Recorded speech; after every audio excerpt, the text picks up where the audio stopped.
we have a very special guest. Maybe our biggest guest yet. They're a member of Chaos in New Japan Pro Wrestling. Have also appeared on AEW television. And from what I gather, a really great mom. So let's bring her in. Here is our very special guest, the mother of Trent Beretta, Sue Marasciulo.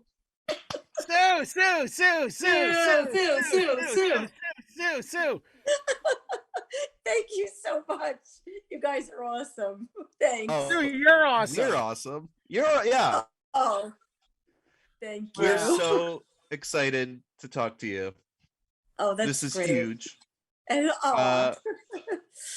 I'd say pro wrestling's rookie of the year. That's great. Sue, it's so great to see you. I saw you last week in Long Island, but I was screaming, but I don't know if you heard me because everybody else was screaming too. Yeah, you were at the arena? I was at UBS Arena, and it was it was so what a moment. When you drive up, a great moment for Trent, but Trent's great, but Sue is the one that has, I think, the hearts and minds of wrestling fans across the world. It's unbelievable that he brought me into the whole Chaos, the whole best friends. I'm like, AEW, I'm like, really? It's like, and when he told me that he was bringing me into the ring, because that was a first for me. Oh, wow. Forget it. I almost my heart rate, actually you have to be cleared by the New York professional sports people or something like that if you're going to go in the ring. And my heart rate was too high. It was 122. I'm like, it's not going down. You don't understand. I'm like so nervous because it's scary to go in I'm not a stage person. So I waited there. It did go down and they were like, okay, you're good. It was like, but it was a 6-hour waiting around with all the wrestlers, which by the way, they're so nice. They're just great. Oh yeah. Yeah. Each one you meet is nicer than the next. And they're real. Who's the nicest one? In your opinion, who? And we don't. It's not picking favorites. Who is the absolute nicest wrestler behind the scenes at AEW that you've met? The nicest? There's so many. I hate to even say it. Like Orange is great. Orange Cassidy. He's wonderful. Johnny Silver. Oh man, he's like. Oh, Johnny, of course. Yeah, Johnny Silver's real warm and friendly. Jerry Lynn, he does he does agenting for them. He's super nice. And I could go Rocky, nice. Right. Rocky Romero, Chuck. Oh no, Rocky. Rocky's great. Rocky. He brought you in. He brought you into Chaos. Yeah, Rocky did. I'm careful with those guys. Chris Statland. Oh, she's like there's one Vicky Guerrero. They're all really sweet people. I'm like, oh my goodness, so welcoming, so nice, so warm. I'm probably leaving out a million people that I talk to like that whole 6 hours because it's always such a long wait before you actually, while I'm having a heart attack, there's a really long, but they, what's funny is they're all real nervous too. They're like, like, no, we go through this each. I said, why would you even want to do this to yourself? And they're like, because it's great. I'm like, afterwards it is great, but the before, I'm not a fan of that. Of waiting around. Do you ever get nervous driving on television? Because that must not be easy. You're behind the wheel. By then I'm floating. I'm not even there. Good. Always good to be behind the wheel when you're floating. It's an out of body experience. I don't know who I am, where. By then it's like, dude, Twilight Zone. Well, Sue, I have a bone to pick. We are Sure. broadcasters, we are journalists. We have to ask the hard questions. Sure. WrestleZone.com reported this week that the minivan that you drive is not your own. Is this true? Address the controversy. Sue does not have to answer anything she doesn't want to answer. It is my minivan.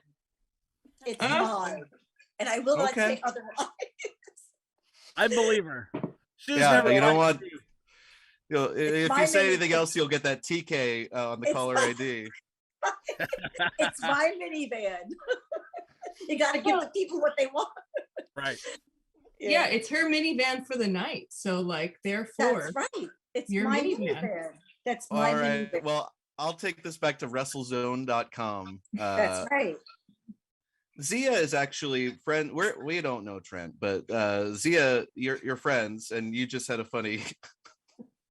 Yeah, I just messaged him before we came on, and I said, "I'm about to go on a podcast with your mom. I'm so excited." And he was like, "What? How did I not know about this?" And then I asked him if he wanted to hop on, and he very politely said he didn't want to steal your moment. So. Oh, he's so sweet. Oh, my middle boy. I have 3 sons.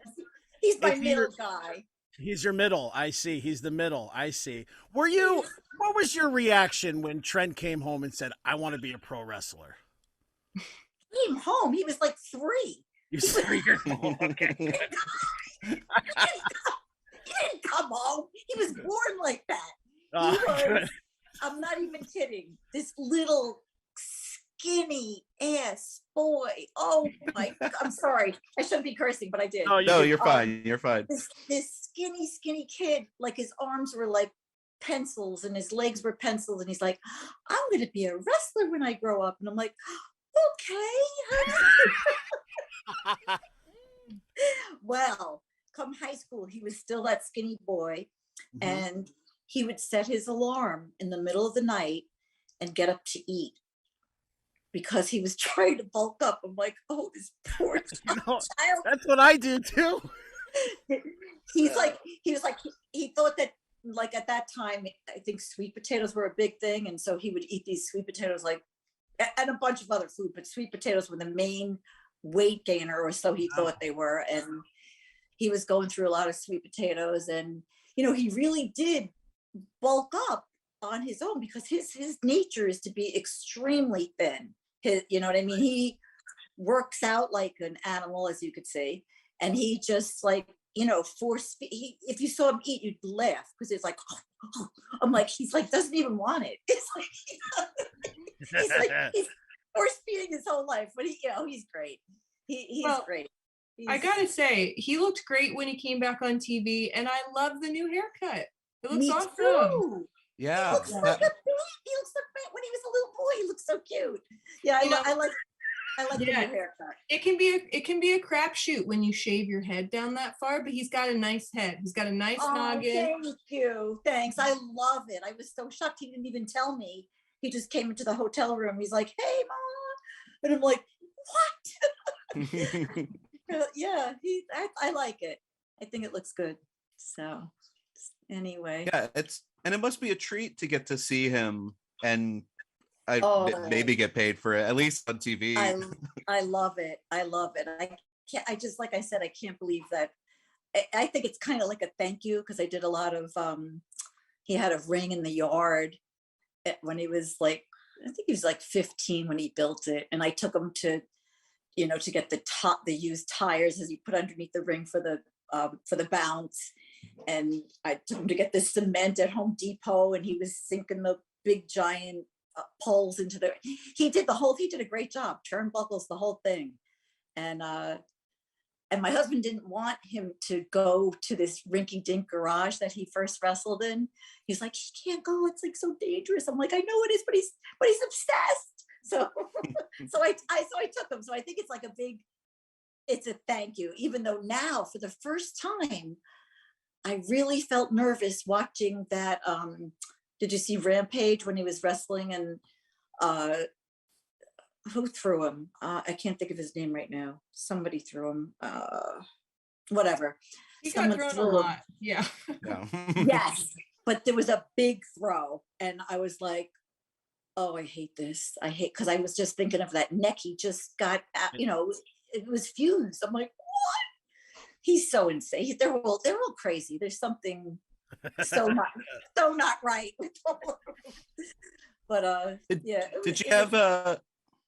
you get to visit in WWE at all? I did go to WWE. I also went to Tokyo when he was in New Japan. I went to Tokyo for the big annual, like their WrestleMania, that, what is it called? Whatever it's called, I can't think. That big annual show in January that the Tokyo Dome. The Tokyo Dome. Right. Oh, thank you. Yeah. So I went to that 3 times. Wow. That was fun. It was great. And that's where they started recruiting you for Chaos, I'm sure. Yeah. No. No. Not at all. I wasn't in that at all. It wasn't until I think it was 2020 sometime. I think it was the spring or the summer. I don't remember exactly. That was the first time that I drove that minivan in. Yeah, that was the first time. That was fun. It's a great fit. Yeah, it's a great fit. I think you really bring a lot to that group. I think you round them out well. So, thank you. Thanks so much. You were part. You're so kind.